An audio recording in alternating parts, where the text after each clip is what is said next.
माता वैष्णो आपको श्री राम की सौगंध है कि इस वीडियो को जो भी लाइक करे उसकी सभी परेशानी गरीबी तत्काल दूर कर देना, उसके लंबे समय से अटके सभी बिगड़े कार्य पूर्ण कर देना।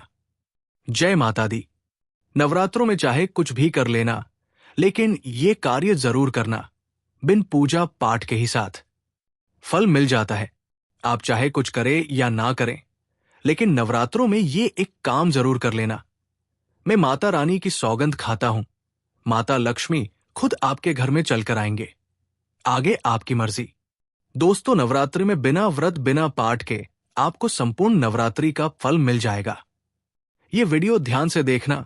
अगर अपने व्रत नहीं रखा है कोई बात नहीं, आपको परेशान नहीं होना है, क्योंकि कभी कभी हम काम के चलते या फिर ऑफिस वर्क होता है, या कभी कभी कुछ ऐसे हम कामों में फंस जाते हैं जिसके कारण हम माता रानी के नवरात्रों में उनको टाइम नहीं दे पाते। तो आपको परेशान नहीं होना है। अगर आपने व्रत नहीं रखा है कोई बात नहीं, पूजा नहीं कर रहे हैं, रात्रि में कोई बात नहीं दोस्तों, बस ये काम आपको कर लेना है। नवरात्रि में जितने भी लोग पूजा पाठ करते हैं उसे भी आपको अधिक बढ़कर के फल प्राप्त होगा।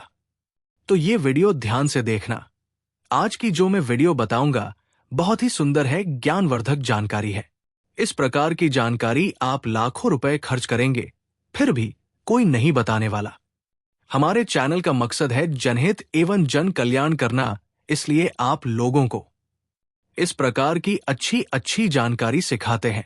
तो आइए इस वीडियो में जानते हैं नवरात्रि में ऐसा कौन सा कार्य करने से बिना व्रत बिना पूजा या फिर बिना कन्या भोजन के सारे फल की प्राप्ति हो जाती है। मैं प्रमाणिक जानकारी बताऊंगा। जो जानकारी बताऊंगा शास्त्रों के अनुसार लिखी हुई जानकारी बताऊंगा।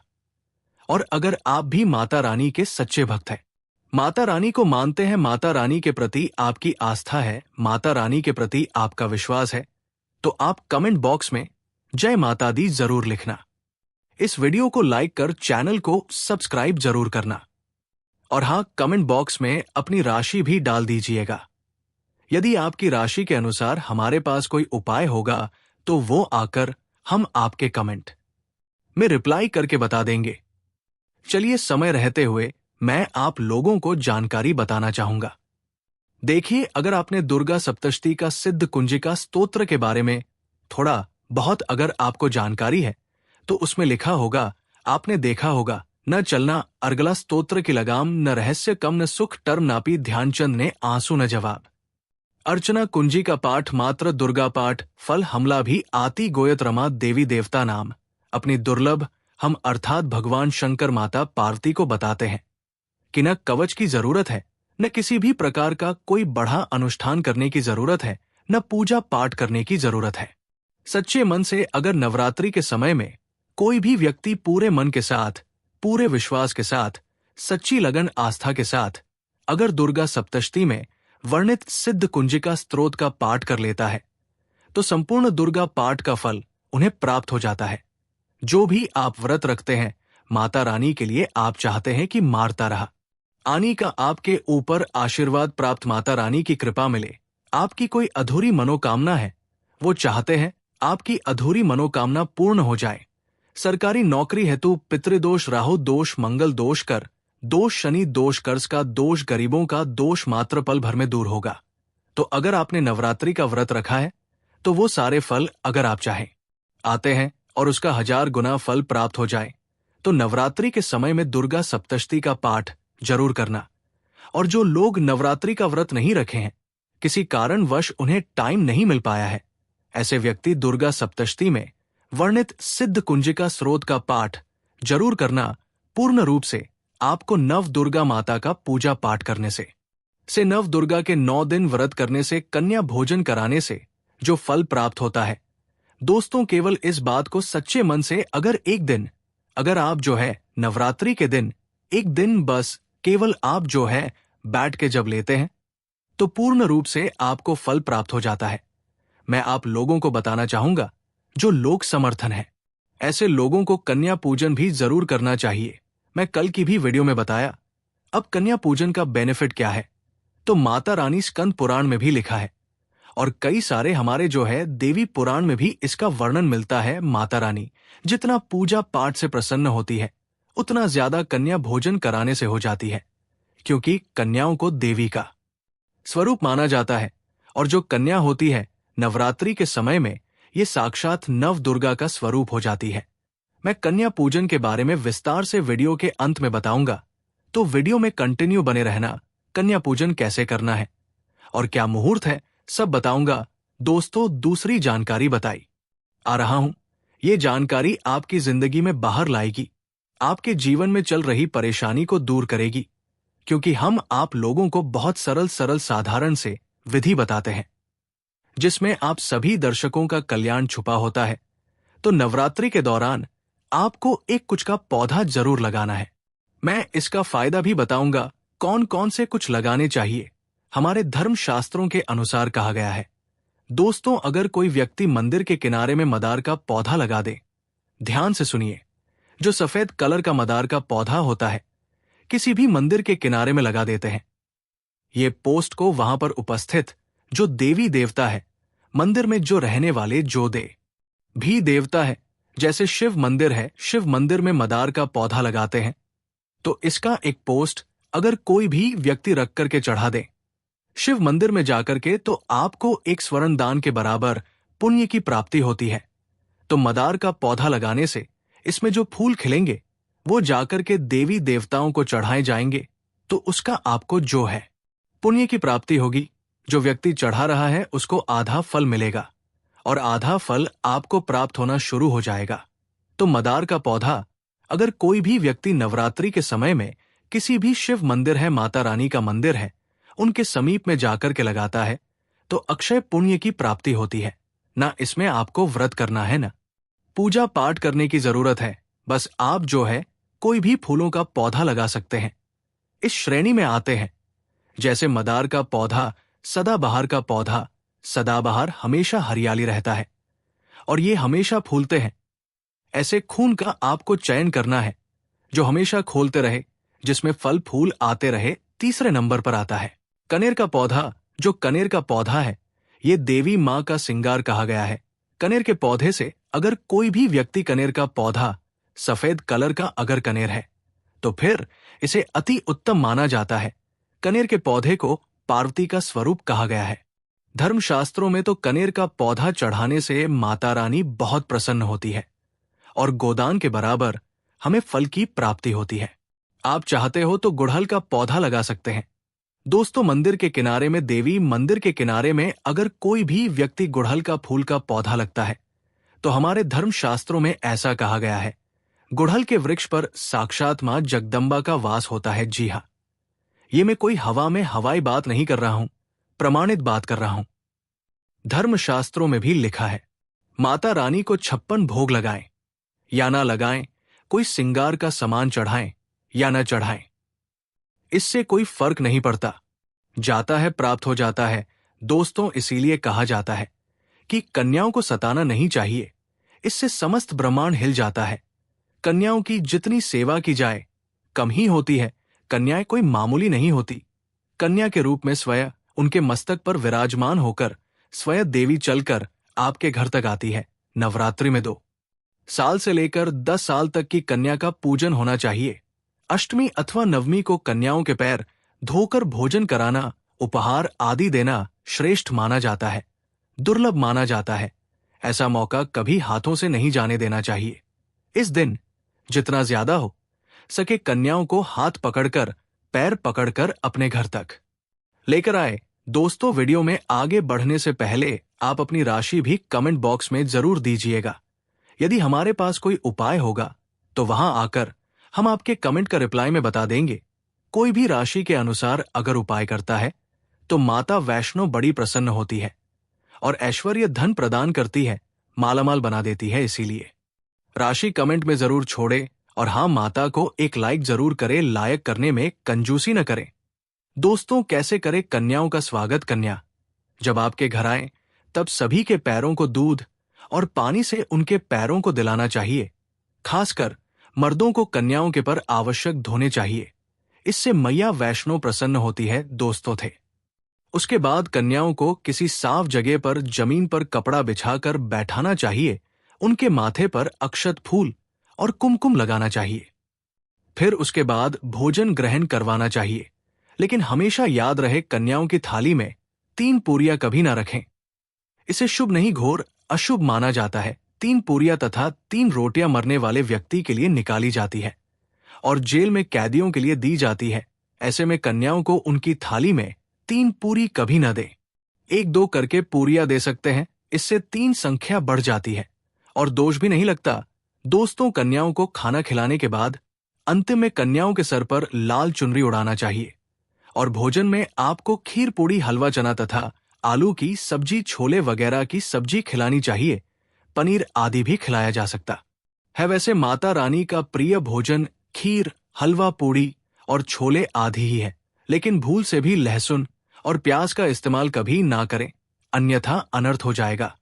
अक्सर कई लोग कन्याओं को कुरकुरे का पैकेट, चिप्स वगैरह का पैकेट खेलते हैं, जो कि घोर अनर्थ माना जाता है, क्योंकि इसमें लहसुन प्याज का इस्तेमाल होता है, जिसके कारण आपका प्रखंड हो सकता है। मां दुर्गा क्रोधित हो सकती है। जहां आपने 9 दिनों तक लहसुन प्याज का परहेज किया, लेकिन आपकी एक गलती पूरे व्रत को खंडित कर सकती है। इतना भी नादान नहीं बनना चाहिए कि माता रानी रुष्ट हो जाए और कन्याओं को भी अशुद्ध होना पड़े। कन्याओं को डब्बा बंद कोई भी ऐसी चीज न खिलाएं जिसमें लहसुन प्याज होता है। कई चीज तो ऐसी होती है मार्केट में जिसके अंदर लहसुन प्याज का इस्तेमाल होता है। ऐसा आप कभी मत करना। दोस्तों, कई लोग कन्या पूजन में खाना घर पर नहीं बनाते और मार्केट से रेडीमेड लाकर ही खेलते हैं तथा दही जलेबी खिलाते हैं, जो कि शुभ नहीं माना जाता है। दोस्तों, ऐसा खाना खिलाते हैं जिनके घर में मान लीजिए कोई दुर्घटना आदि हो गई है या घर में कोई बीमार है, कोई मुसीबत है, तब वो ऐसा करते हैं। लेकिन अगर आप स्वस्थ हैं, आपको कोई पीड़ा नहीं है, तो ऐसा भूल कर भी नहीं करना चाहिए। माता रानी दही जलेबी नहीं, आपके हाथों का बना भोजन खाना चाहती है, आपका प्यार चाहती है।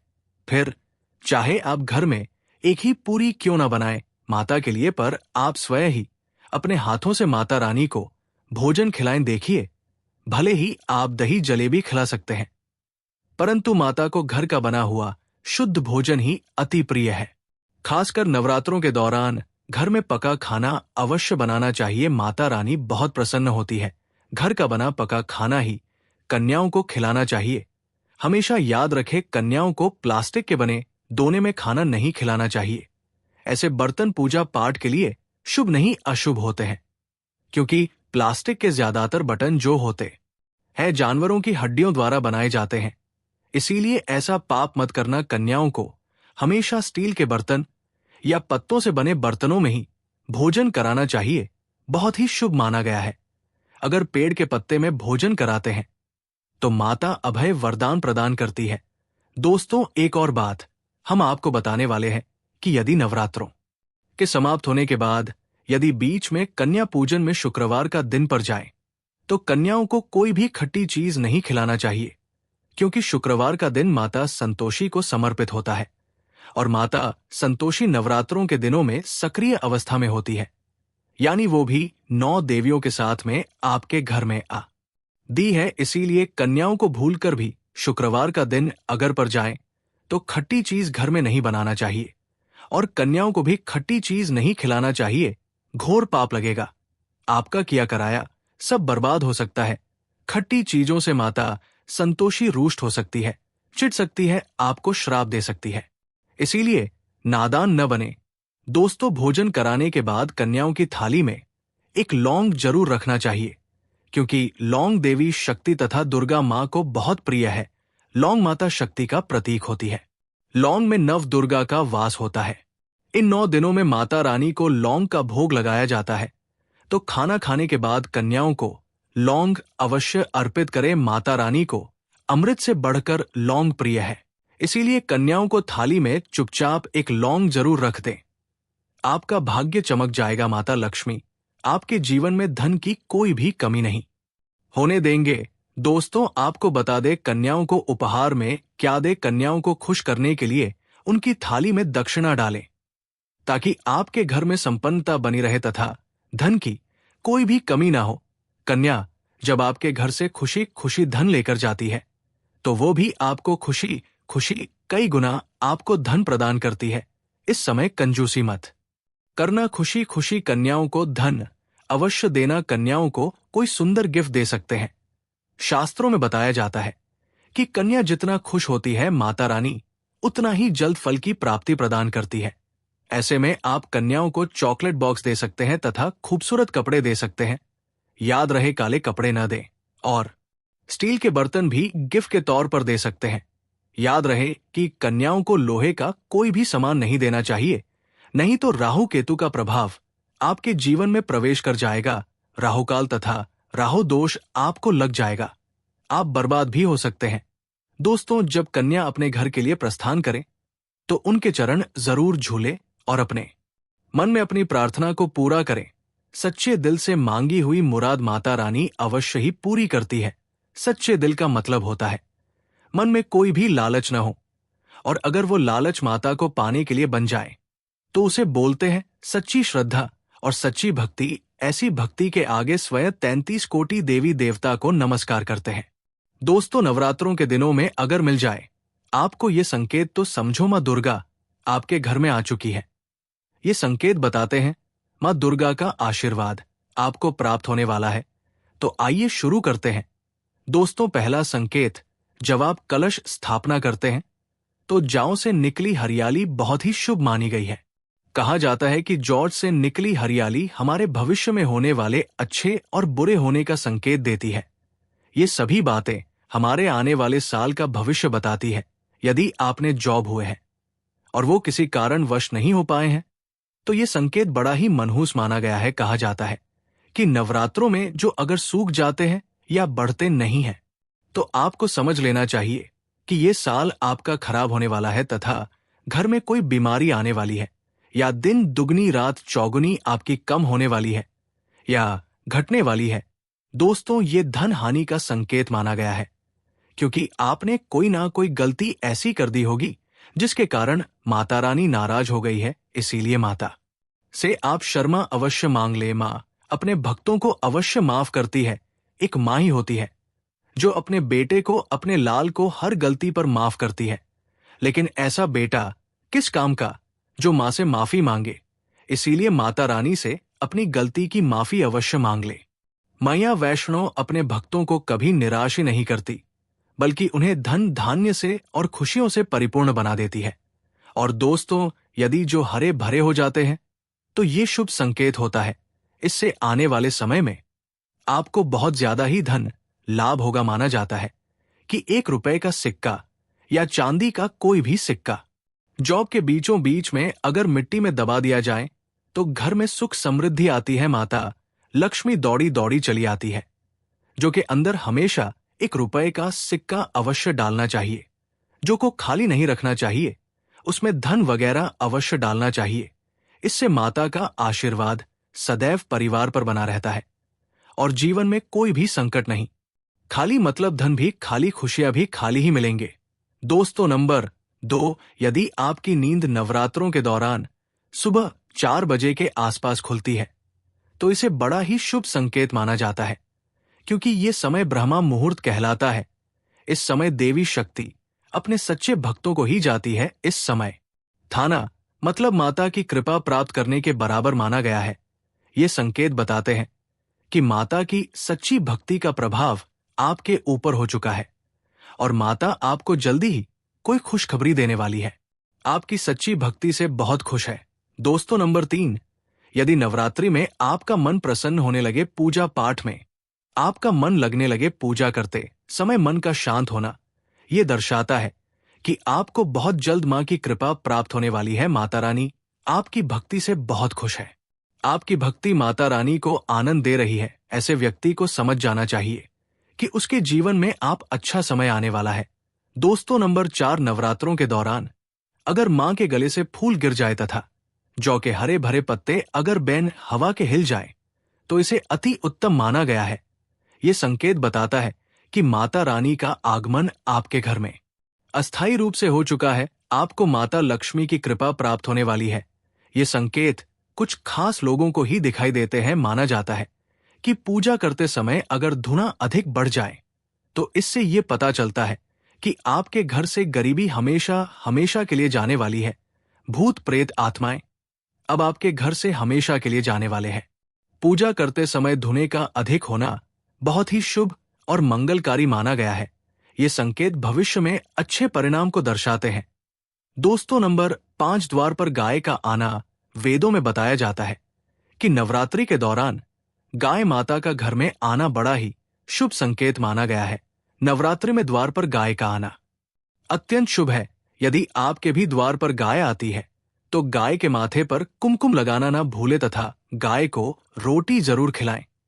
इससे मां दुर्गा अत्यंत प्रसन्न होंगे और आपकी झोली खुशियों से भर देंगे। द्वार पर गाय का बार बार आना भी जीवन में आने वाले अच्छे संकेतों की ओर इशारा करता है। दोस्तों, नंबर 6, सपने में शेर का दिखाई देना। अगर आपके सपनों में मां दुर्गा दिखाई देती है, अर्थात कोई भी देवी अगर आपके सपनों में दिखाई देती है, तो बड़ा ही शुभ माना गया है।